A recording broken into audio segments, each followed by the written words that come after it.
Want to convert or compress videos with HandBrake?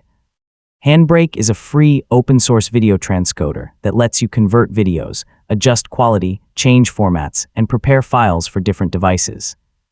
In this tutorial, I'll show you how to use HandBrake in 2026, so let's get started. First, launch HandBrake and click Open Source. Select the video file you want to convert or compress.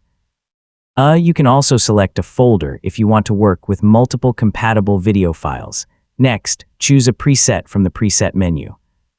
Presets provide recommended settings for different devices and video quality goals, so they're a good starting point if you're new to HandBrake. Choosing a suitable preset can save you from adjusting every setting manually.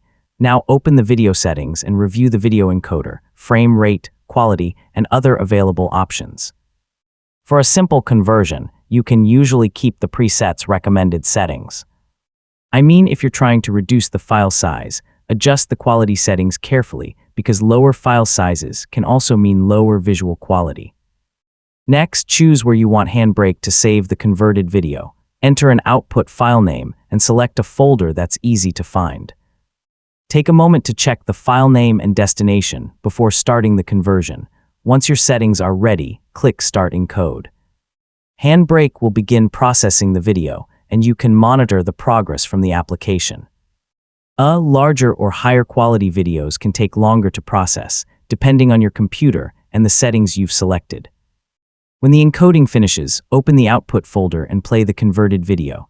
Check the picture, audio, file size, and overall quality to make sure everything looks right. So you've successfully learned how to use HandBrake, and that's how to use HandBrake. You can use presets for quick conversions or adjust the video settings yourself when you need more control over quality and file size. I mean, once you understand the basic workflow, converting and compressing videos with HandBrake becomes pretty straightforward. Thanks for watching, and I'll see you in the next tutorial.